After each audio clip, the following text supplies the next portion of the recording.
¿cómo están? Buenas tardes. Mi nombre es Paloma Ochoa. En nombre de Fundación ICBC quiero darles la bienvenida a esta charla online sobre Bangalore, una puerta a la India, en la cual vamos a contar con una presentación de Manuel Gonzalo.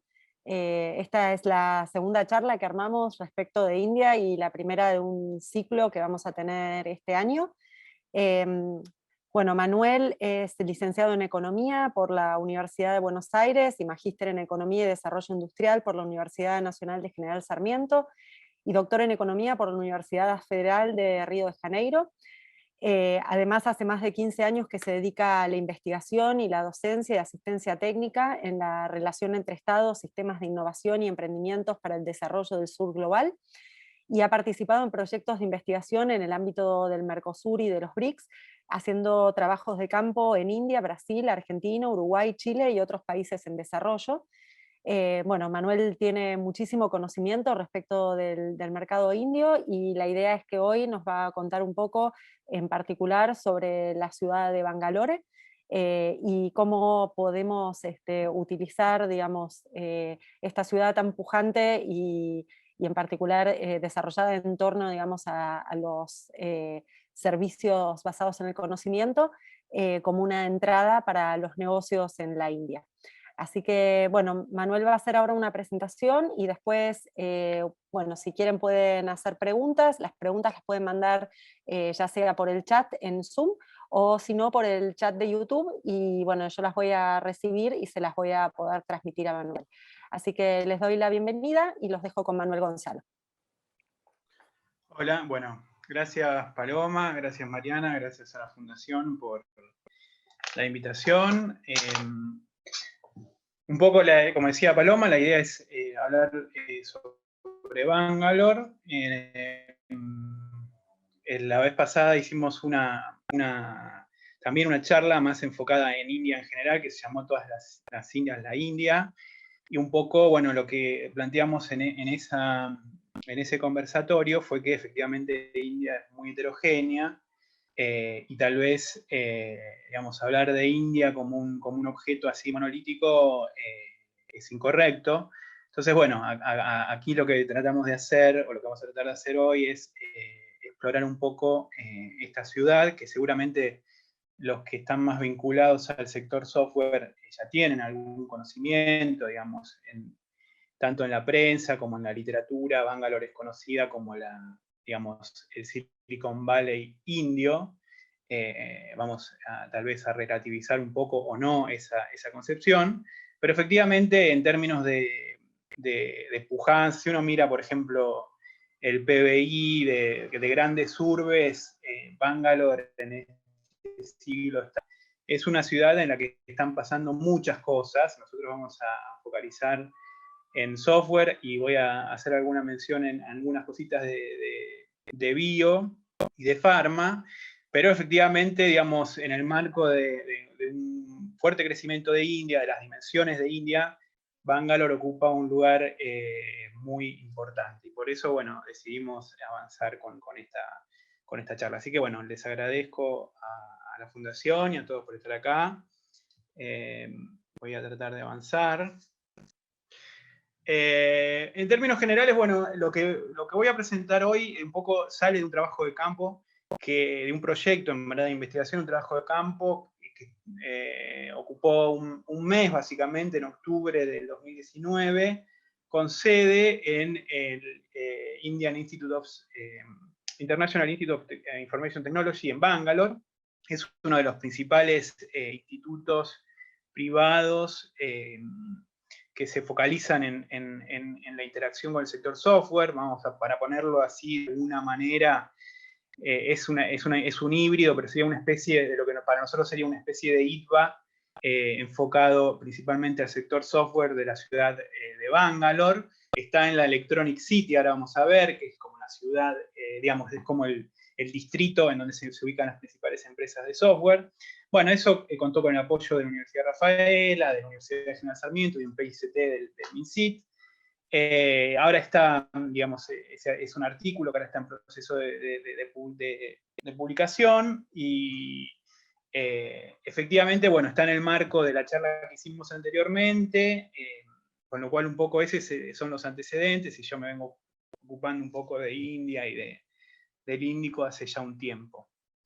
Bien, entonces, esta cuestión de, bueno, claramente, por un lado existen diferencias bastante marcantes entre India y Argentina. La primera es que no estamos tan cerca en términos de distancia, pero si uno mira la última década, principalmente, vemos que se están haciendo y se están realizando acciones de acercamiento, tanto del lado argentino como del lado indio, y efectivamente, digamos, de a poco se va posicionando el tema y la complementación entre los dos países. En ese marco general, digamos, y siendo conscientes de las tal vez particularidades y heterogeneidades que tienen los dos países, la idea acá en la presentación es hacer un perfil un poco de Bangalore como ciudad, después mostrar la coevolución público-privada en la conformación de lo que se conoce como el Silicon Valley de India, algo sobre un slide sobre bio y farma, no mucho, y después dejar planteada un poco para la discusión o incluso para la gestión, esta idea de cómo se puede pensar Bangalore para un soft landing de empresas argentinas o incubación cruzada de emprendimientos indios y argentinos. Claramente, India ha venido creciendo principalmente en el siglo XXI de manera muy fuerte, 6,5 puntos del PBI, bueno, estamos en el COVID, digamos, eso no fue así obviamente en el 2020 por la crisis del COVID, pero este año el crecimiento se va a recuperar. En ese marco de crecimiento, tal vez lo más conocido es la exitosa inserción de la industria del software india en el mundo, ¿sí? Y principalmente acá, digamos, voy a enfatizar en términos principalmente de dólares, ¿sí? La industria del software de India ha dado dólares a la economía india, básicamente es entre un 5 y un 7% del PBI, y en términos de empleo también es un sector relevante. En términos, digamos, más específicos, hoy India y en particular Bangalore está ubicada en términos de dinamismo emprendedor como el cuarto ecosistema. Aproximadamente hoy India está generando tiene hoy 30 unicornios, con un boom en términos de capital de riesgo, incluso en pleno COVID, la actividad de capital de riesgo creció en India, ¿sí? Con lo cual, digamos, los fondos de capital de riesgo visualizan en India y en Bangalore un polo, digamos, de atracción.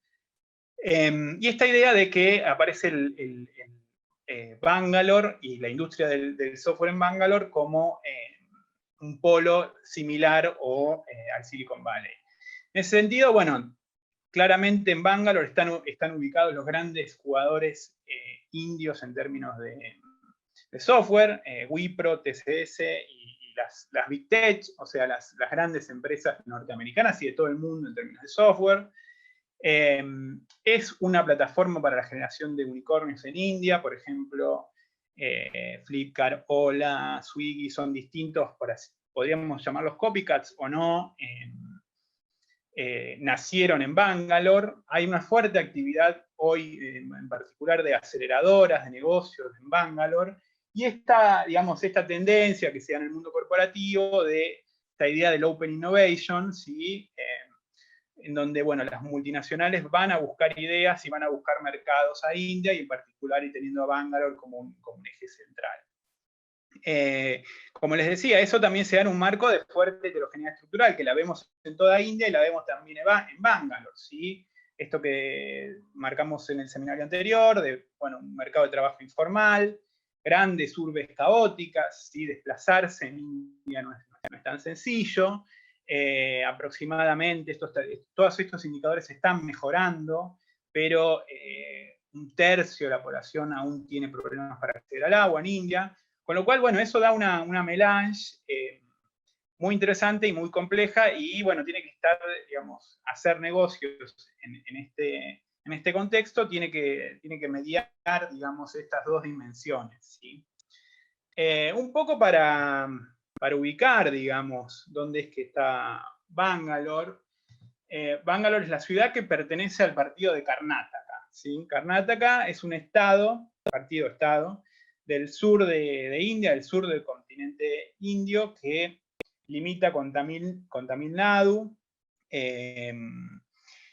y efectivamente, bueno, tiene unos ciertos atributos que ahora les voy a mencionar, pero digamos, este es un poco el posicionamiento. Van a ver que Bangalore justo está, digamos, en el medio del sur de India, está equidistante a las dos costas, la costa que da al mar Arábigo y a la bahía de Bengal, o sea, la costa de Coromandel y la otra costa. Y eso en la conformación histórica de Bangalore ha sido relevante. Ahora voy a avanzar un poco a mostrar por qué. Bueno, hay algunos atributos que hay que tener en cuenta. Por un lado, el clima. ¿Sí? En India, para ir a India, algunos en los que habrán ido, por ahí en septiembre, octubre es época de monzón, entonces hay que coordinar la ida a India. En el caso de Bangalore, en términos de clima, sí es un clima templado, sin fuertes monzones, eso es un atributo que tiene Bangalore.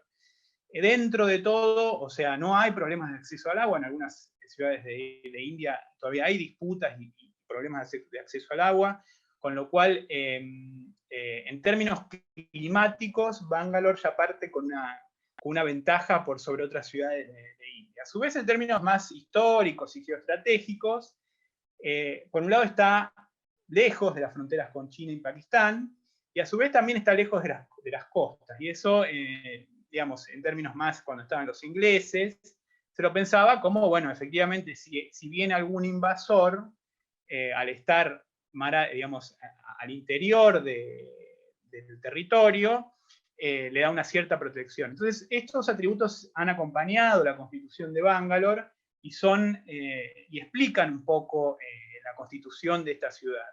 Después ya en términos más a partir de, incluso antes de la independencia de India, Bangalore ha acumulado capacidades científicas y tecnológicas, principalmente vinculadas al sector defensa, aeroespacial, también algo nuclear, una fuerte base de empresas públicas y de laboratorios de I+D, se instalaron desde la independencia en Bangalore. Antes incluso de la independencia de Bangalore, ya Bangalore mostraba una historia industrial fuerte, incluso con empresas estatales del estado de Bangalore importante, una actividad empresarial muy importante vinculada a la industria. Por ejemplo, la primera fábrica de jabones de India se ubica en Bangalore, y así distintas industrias, incluso a partir de la independencia, las industrias pesadas se instalaron en Bangalore. También hay otras cuestiones interesantes en lo cultural. Incluso al interior de India, Bangalore se destaca por tener una fuerte inmigración interna. O sea, hay mucha población, por ejemplo, de Tamil Nadu, incluso del norte de India, que está viviendo en Bangalore. Eso le da un aura cosmopolita, además del cosmopolitismo de lo que hablábamos recién, de las multinacionales que se fueron instalando con sus gerentes respectivos. Pero en términos comparados con otras ciudades de India, Bangalore lleva un aura cosmopolita. Ya en la época de los ingleses habían primero instalado un fuerte en Bangalore, y después se fue constituyendo, ellos lo llamaban como una pub city, o sea, la cultura de pubs en Bangalore dice la historia que arranca efectivamente con los ingleses. Si uno mira el perfil poblacional de Bangalore, hoy por hoy es una población más joven, buena parte de esta población habla inglés, ¿sí? Si bien parece, yo hoy escuché a la mañana en la charla del consejo que efectivamente toda la población de India habla inglés. Efectivamente la población de India maneja el inglés, no es que toda la población de India habla inglés. El sur de India tiene algunos temas para comunicarse en inglés, no es que todo el mundo habla inglés. Pero en el caso de Bangalore, efectivamente, el inglés está bastante difundido. Y bueno, después el gran atributo que tiene India en general, y Bangalore en particular también, que es una fábrica de ingenieros. Bueno, hoy habría que ver un poco más finito el número, pero a 1/3 del salario que está cobrando en los Estados Unidos. Supongamos que ha mejorado un poco el salario, pero igualmente son salarios menores a los de Estados Unidos, y a su vez con una diáspora y lazos con el una diáspora muy inserta en el Silicon Valley, y eso permitió generar unos lazos muy fuertes con el Silicon Valley, y ahora los vamos a ver un poco más. Y como les decía antes, todo esto en un contexto de urbanización que es caótica, de problemas de como la población está creciendo tanto y la ciudad está creciendo tanto, eso también trae aparejado problemas de contaminación y problemas de acceso a tierra, también movilizados por disputas por el territorio, ¿sí? Bueno, acá un poco para bajar digamos, a la ciudad que estamos hablando. Esta es una autopista que da a la Electronic City, o sea, que conecta, por así decirlo, el centro de la ciudad con la Electronic City, que tampoco está tan lejos, habrá, digamos, 1 hora de auto, pero, digamos, el escenario es un poco este, ¿sí? Es mucha gente, son muchas motitos, muchos coches, muchos autos, mucha bocina, mucho ruido,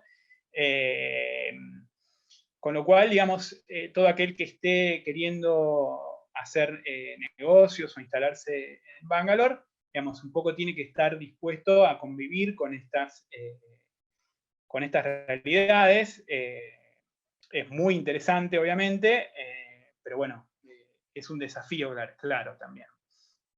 Bien, yendo un poco más a la conformación de lo que se dice como el Silicon Valley indio, hay un periodo que va básicamente desde la independencia de India hasta la década de 70, con un fuerte liderazgo estatal en la constitución de Bangalore, con la impronta, digamos, India, como bien sabemos, inicia su proceso de independencia y constitución del Estado, una impronta socialista, de hecho está en su constitución, y una idea tamizada de autosuficiencia de fondo. Pero Bangalore, dentro de este contexto general, ya desde el inicio estaba considerada como la ciudad moderna. De hecho, hay frases de Nehru que cuando va a Bangalore, él pone Bangalore como la ciudad en la cual se van a instalar los laboratorios de I+D y va a ser el futuro de India. Entonces ya digamos, desde la constitución del Estado indio, Bangalore empieza a adquirir estas características que hoy las vemos bien palpables todos los días, pero los que más miran sector software claramente saben que la capacidad de generación de ingenieros de India es algo muy relevante. Y Bangalore se empieza a perfilar y empieza a concentrar buena parte de la investigación y desarrollo de las ciudades indias, una densa red de empresas públicas e institutos técnicos, que esto es central y sigue siendo central hoy, y es algo a destacar. Digamos, Bangalore tiene hoy, como otras ciudades indias, pero en particular estos institutos en Bangalore son muy relevantes, el Indian Institute of Management, el Indian Institute of Science y el Indian Institute of Technology. Son 3 instituciones, digamos, medio tercer sector, porque es una mezcla de público con privado, que son centrales tanto para la actividad de ciencia como tecnología como innovación, ¿sí? Por ejemplo, la aceleradora del Indian Institute of Management es una de las más relevantes de Bangalore y de India en particular. A su vez, bueno, distintas empresas públicas instaladas en Bangalore, y tal vez, digamos, esto seguramente puede dar a la discusión, digamos, el nacimiento de la industria del software en India, viene un poco como una consecuencia de un intento fallido de desarrollar semiconductores en India. En los 70, India enfrenta una situación geopolítica de bastante tensión con Pakistán y con los Estados Unidos, se rompen relaciones con los Estados Unidos y se decide desarrollar autónomamente una computadora y semiconductores en India. IBM se va de India en los 70s, queda una serie de spin-off, empresas públicas que se hacen cargo de la reparación del hardware, de los equipos, y se intenta desarrollar esta computadora nacional, ¿sí? Que finalmente, bueno, ahí hay toda una discusión de por qué es que se falla, digamos, por un lado, efectivamente la demanda externa no era relevante para India, digamos, en los 70, insertarse como proveedor de computadoras para un país que digamos, que no era muy conocido en ese momento como tecnológico para el mundo, era difícil. falta de articulación con la demanda pública en ese entonces, falta de reputación internacional y capacidades de producción a escala. Bueno, el asunto es que después de este fallido intento por desarrollar una computadora made in India, por así decirlo, India opta por especializarse más en servicios de software brindados a empresas multinacionales. Entonces ahí viene todo un periodo que son básicamente los 80 y los 90, ahora vamos a ver, de liberalización y liberalización parcial, pero de atracción a empresas multinacionales que se empiezan a instalar en India, en buena medida atraídas por los ingenieros de India que dominaban diversas plataformas y en particular en ese momento el Unix. Era una capability que tenía un stock de ingenieros de India que fue muy atractivo principalmente para las empresas de los Estados Unidos. Entonces, en los 80s entra el sector privado multinacional, el sector privado nacional, se constituye lo que es la Electronic City, que digamos es un gran predio en donde están instaladas las empresas de software, y se empieza a desarrollar una infraestructura básica para que el sector de software despegue. Acá, como les decía, en 1982 se inaugura la Electronic City, que en principio era tierra barata y accesible, con buena conexión a Internet, ¿sí?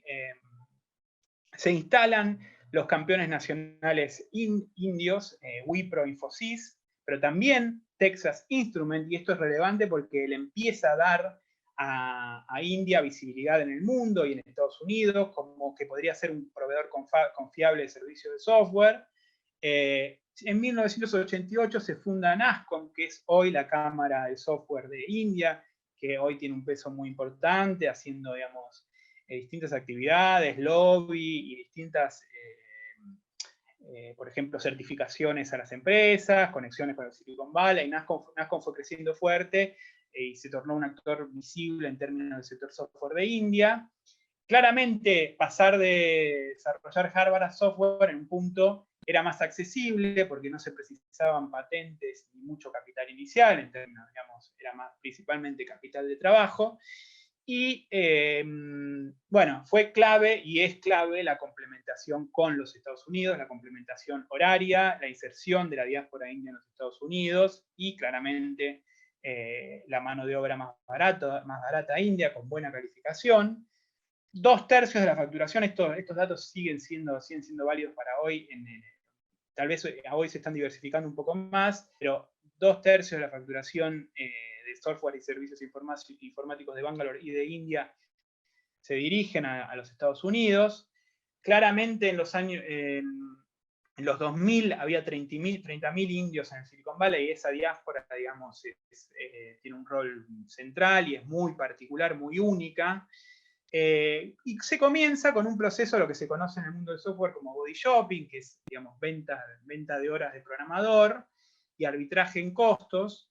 Pero bueno, esta inserción que en algunos, digamos, en la literatura de inicios fue muy criticada, como una inserción, digamos, de bajo valor agregado, por así decirlo, paulatinamente, cuando se va, ahora vamos a ver, densificando el sector software en India, empieza a complejizar los procesos que India desarrolla y se empieza a tornar en algo bastante más denso, ¿sí?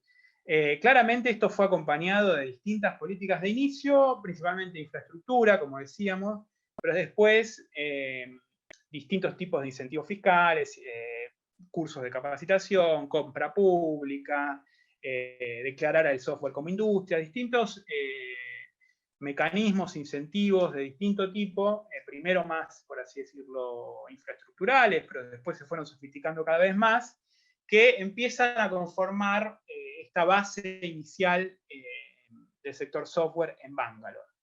Ya en los 2000, después de la crisis de la .com en los Estados Unidos, hay un retorno de la diáspora de los indios americanos que vuelven a Estados Unidos, y muchos de estos indios americanos optan por instalarse en Bangalore y empiezan a jugar como inversores ángeles, como gerentes de fondos de inversión, como gerentes de fondos de venture capital, fundan sus propias empresas.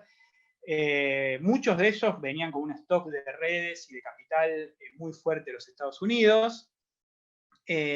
Claramente se empieza a hacer más densa el entramado institucional y se empiezan a complejizar las actividades, empieza a haber más investigación y desarrollo, se empiezan a crear, tanto las multinacionales como los campeones nacionales empiezan a desarrollar centros de investigación y desarrollo más fuertes en Bangalore. Por ejemplo, se empieza a crear la Asociación de Semiconductores, que fue formada en Bangalore. Siemens instala un fuerte laboratorio de I+D en Bangalore. NASCOM sofistica sus servicios, empieza a trabajar también articuladamente con la política pública. Y sigue habiendo una batería de políticas sobre el sector de IT desde el nivel nacional, de distintas formas, desde incentivos fiscales, compra pública, estímulo a la exportación, formas de regularización, y se empieza a iniciar en los 2000, hasta ahora, digamos, ese actor empresarial no aparecía, hasta los 90 incluso.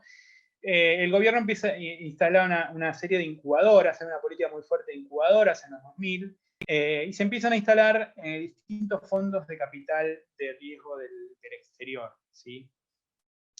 Ya en los 2010, Karnataka, que es, digamos, el estado de Karnataka, donde pertenece a la ciudad de Bangalore, lidera la política un poco de startups de India. La demanda interna de India empieza a ser un sector, un driver muy relevante aún hoy, digamos. Esta crítica que aparece y que aparecía sobre que es un sector de software muy aislado de las demandas internas, digamos, puede seguir valiendo, pero el peso de la demanda interna en India de otros sectores empieza a ser una fuente de crecimiento de la clase media, de nuevos consumos, etc. Empieza a ser una fuente de demanda y de desarrollo de modelos de negocio internos, ¿sí? Como decimos, todo esto, digamos, Ola, Swiggy, Flipkart, en algún punto son copycats de otras de empresas que podrían ser norteamericanas, pero que se desarrollan con empresarios y capital, o un inicio de capital indio. Hoy claramente, digamos, lo que es todo, imagínense un país de 1.3 millones de personas, todo lo que es economías de plataforma empieza a ser muy relevante, ¿sí? Digamos, si uno quiere largar algún modelo de plataforma, bueno, sabe que tiene un mercado inmenso por cubrir, y en buena medida todos los unicornios que aparecen están ligados a algún modelo de plataforma. Karnataka continúa haciendo política, esta vez, después de haber, digamos, si en los 80 fue infraestructura, en los 90 fue software, ya en los 2010 empieza a haber como una sofisticación en los instrumentos de política, con más capacitación, más fondos, digamos, instrumentos un poco más sofisticados. Claramente hoy, digamos, hay un florecimiento de aceleradoras y de programas de Open Innovation de buena parte de las multinacionales del mundo, incluso hay mucha penetración de empresas de China. Bueno, eso es toda una hoja aparte, digamos, en la discusión geopolítica. Hay centros de I+D globales que están instalados en Bangalore. Hay una fuerte actividad de fondos de capital de riesgo, y NASCOM, por ejemplo, está también, digamos, opera casi como un brazo de generación de política pública, con distintos programas que también los opera NASCOM. Bueno, dicho esto, también es, digamos, volviendo un poco a lo que había marcado antes, es preciso, digamos, un poco el paisaje es este, o sea, acá arriba a la derecha creo que es la puerta de atrás de una de las empresas de software muy importantes, y vemos que también, no sé, está el farol de internet que podría ser de la década del 20, ¿sí? Entonces, un poco el escenario, y lo que es muy fuerte es el peso de la actividad de la construcción en todo India, y en Bangalore en particular.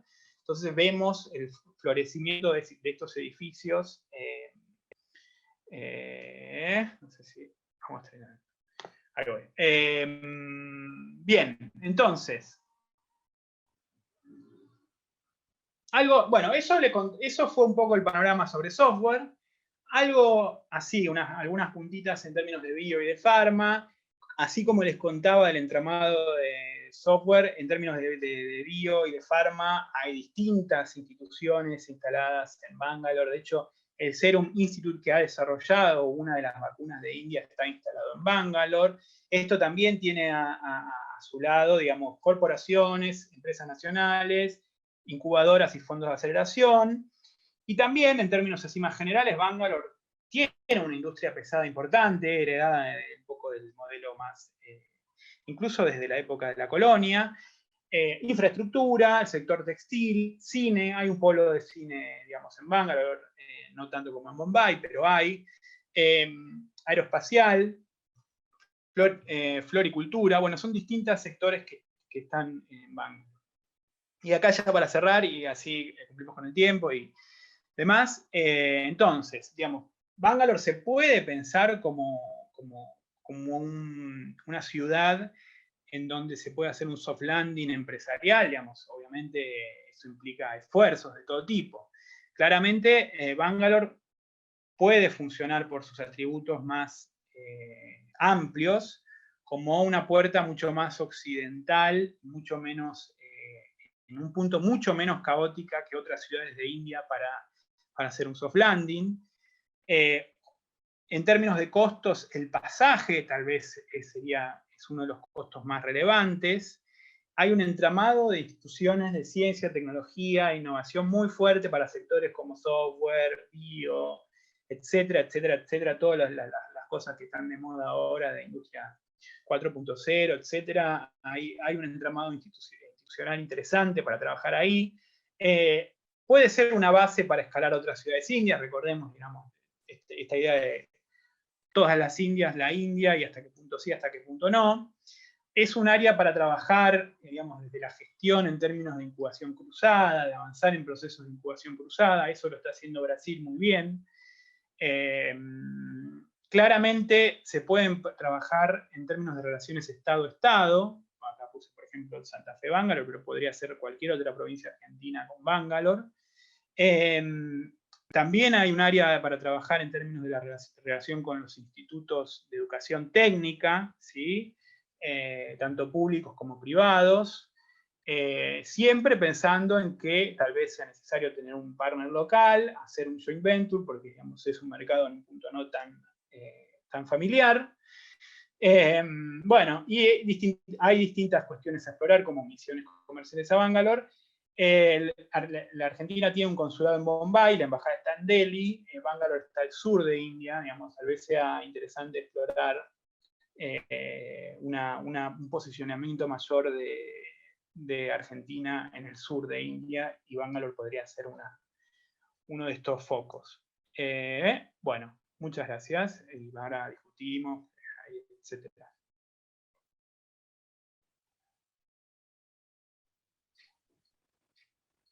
Oh, excelente, Manuel, re interesante. Bueno, yo, sí, no, o sea, nada, obviamente si quieren hacer preguntas, como les dije, lo pueden hacer a través del chat eh, acá en Zoom, o si no, también a través de YouTube. Yo te quería hacer, o sea, tengo dos preguntas, ¿no? La primera es, vos al principio, o sea, cuando estabas hablando un poco de cómo surge la independencia de la India, ¿viste? Vos hablabas un poco de esta pretensión de autosuficiencia que está como en el origen.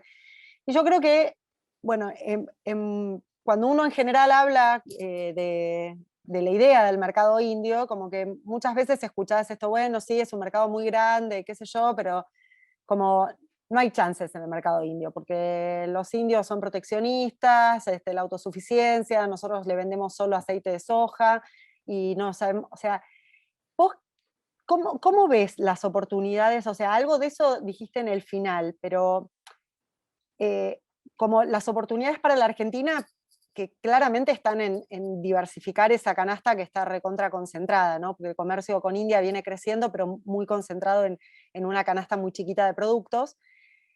Y por otro lado, esto que vos mencionabas, digamos, de la importancia, yo cuando lees un poco de empresas que han ido a India, esto de la necesidad del partnership local, que yo creo que pasa, en China pasa lo mismo, en casi todos los países que son culturalmente muy diferentes, es muy difícil entrar si no tenés como una pata local que aparte te ayude a entender, ¿no? Como, o sea, los temas de la burocracia india. ¿Qué instituciones ves vos que podrían ser como puentes, o sea, el consejo empresarial? ¿Qué instituciones deberían como agarrar la batuta en eso? Bueno, la primera es si el tema del proteccionismo. Bueno, sí, digamos, en sectores sensibles también, ¿no? Digamos, India no se puede, en términos de seguridad alimentaria, bueno, tiene que cuidar, digamos, no sé, por ejemplo, casi 500 millones de personas viven de la agricultura, entonces tampoco es tan simple para India decir, bueno, sí, levantamos, hacemos siembra directa.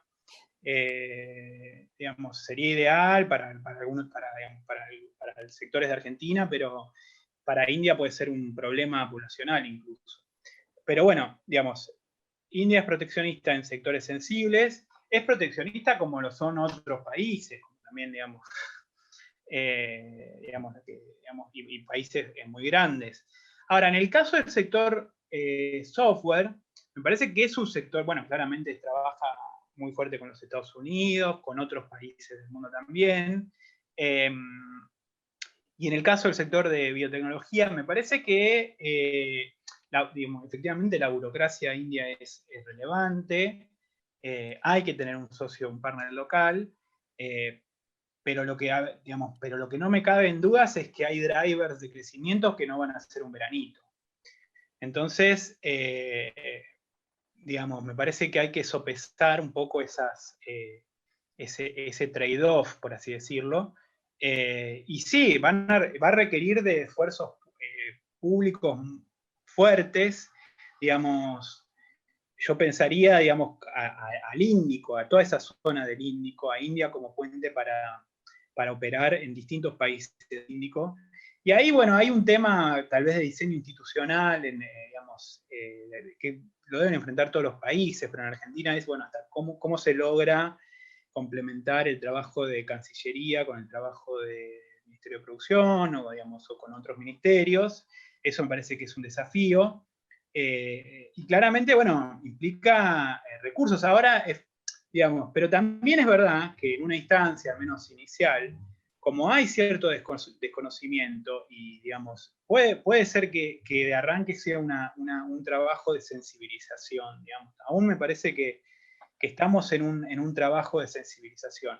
Ahora, para empresas argentinas, por ejemplo, que tengan algún tipo de desarrollo de biotecnología y demás, me parece que es un destino interesante India por las demandas que van a venir. Ahora, eso claro, sí, implica una espalda, implica financiamiento, que bueno, tiene que ser un poco público, tiene que ser un poco privado. Está la agencia en Cancillería de Desarrollo de Inversiones, entiendo que deben estar pensando y haciendo cosas.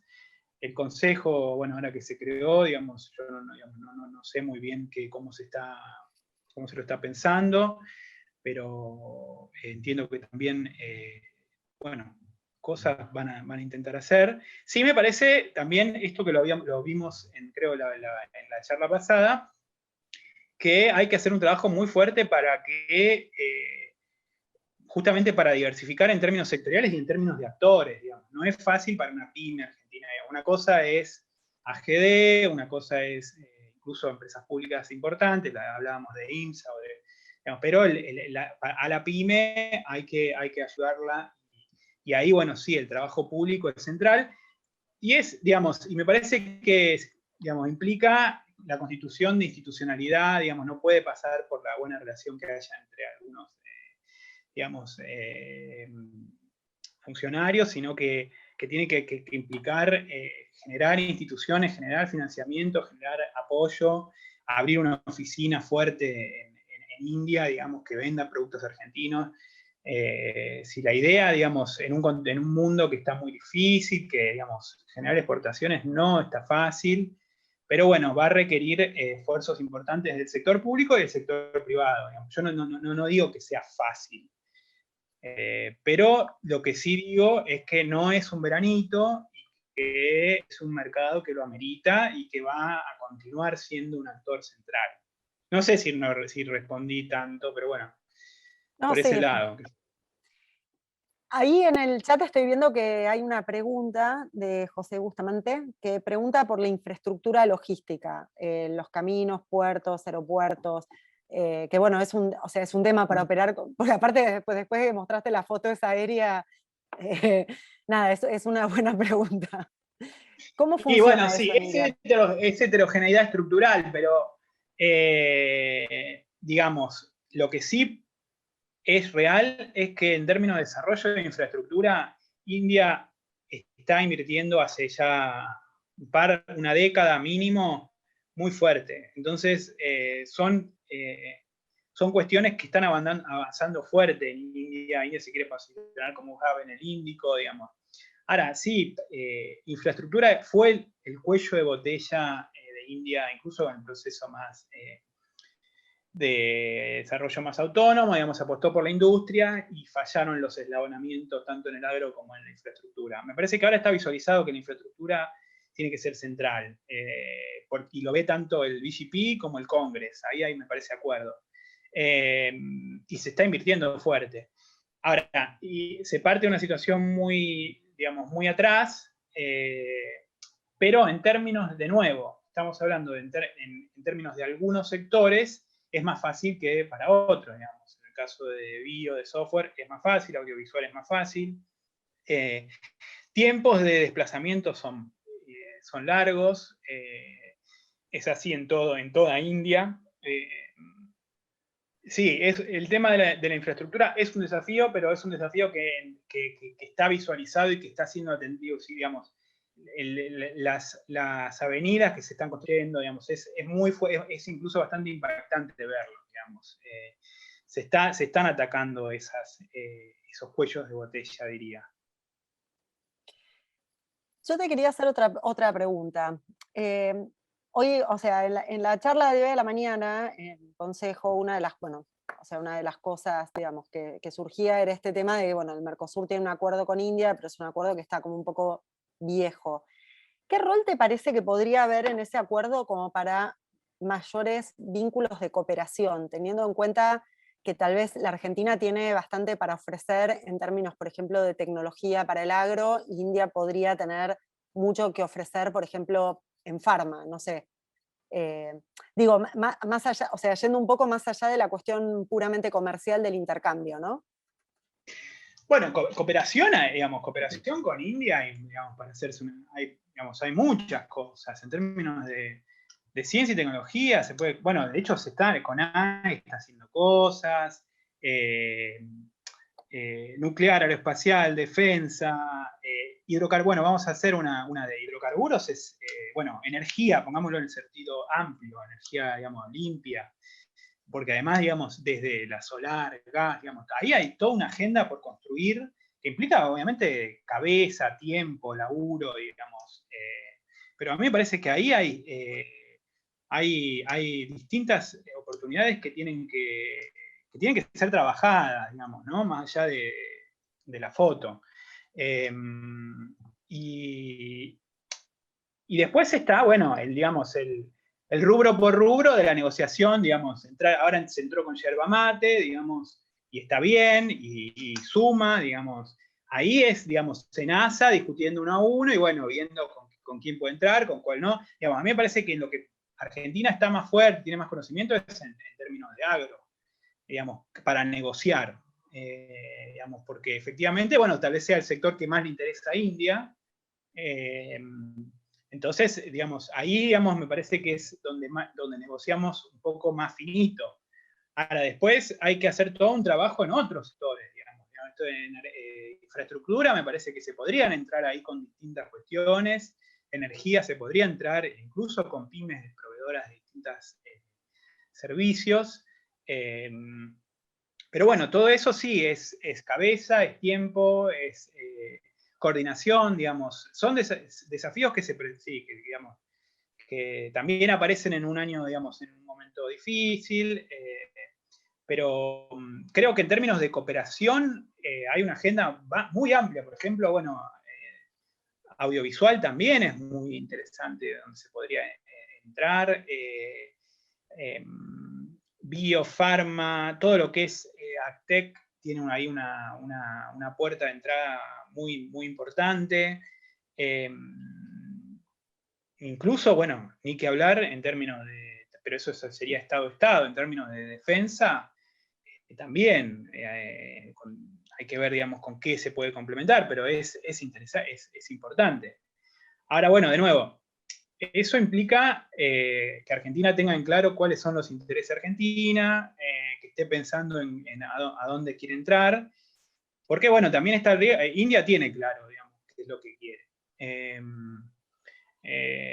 Entonces, bueno, ahí cuando tal vez, digamos, hay un riesgo de acompañar la agenda, que está bien, digamos, como se mueven los países, digamos, de acompañar más la agenda de India que de tener más fijada la agenda argentina, principalmente digo en sectores que no son el agro, donde me parece que ahí, tanto por el laburo digamos, porque hay sectores interesados y hay una burocracia que lo viene laburando más tiempo, que tal vez hay más laburo ahí.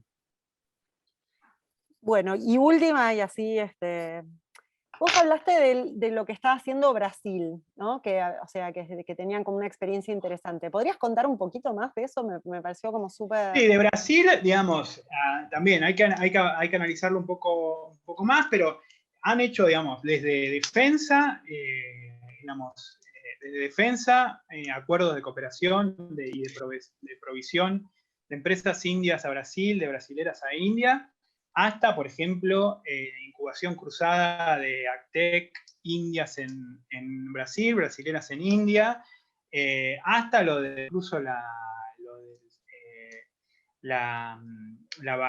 vacuna que finalmente, digamos, fue vendida, digamos, no fue una donación, porque India le donó a sus vecinos, en el caso brasilero, pero llegó la vacuna India a Brasil. Me parece que hay un laburo bastante, en todo lo que es, incluso, por ejemplo, en el sector lácteos también hay laburo conjunto con India. En el sector caña de azúcar hay laburo, digamos, porque sí, eso es de interés de India. Digamos, me parece que ahí hay una burocracia más que viene laburando más desde hace más tiempo. También hay que marcar que claramente, digamos, venían del plafón de los BRICS, ¿no? Eso te da, digamos, es otra historia, porque los BRICS, por más que ahora estén un poco alicaídos, en su momento funcionó para que avancen proyectos, para que se ponga guita en investigación, en reuniones, etc. Y me parece que eso ha dado un caudal, un volumen de avance más interesante. Excelente. Bueno, tal vez es cuestión de apalancarse un poco, nada, en esa experiencia, ¿no? Digo, en el marco, justamente ahora que repensamos el Mercosur a los 30 años, tal vez es algo en lo que podríamos apalancarnos. Seguro, Bueno, seguro. estamos re bien de hora. Dijimos que íbamos a terminar a las 8 y vamos a terminar a las 8. Si no hay más preguntas, bueno, acá veo que te están agradeciendo en el chat. Bueno, los vamos a invitar a todos. Vamos a tener una próxima sesión con Manuel, que va a ser el 27 de abril, donde vamos a hablar de real estate y construcción, aparentemente. Vamos a ir por sectores en India. India es tan grande que hay que partirla en pedacitos, ¿viste? Claro. Sectores, regiones, porque no se puede comer toda junta, es muy La grande. historia del elefante, ¿no? Esa contaba, bueno, mi profesor Levin, ¿no? Pero bueno, sí, sí, la próxima va a ser construcción y real estate. Excelente, así que bueno, vamos a agradecer a todos por participar y especialmente a Manuel por su tiempo, su generosidad y compartir sus conocimientos con nosotros de un mercado que como vos decís, no es un veranito, viene para quedarse. No. Bueno, no, muchas gracias por la fundación, a Mariana, a Paloma y a todos por estar. Un placer, como siempre. Bueno, un gusto y nos vemos la próxima.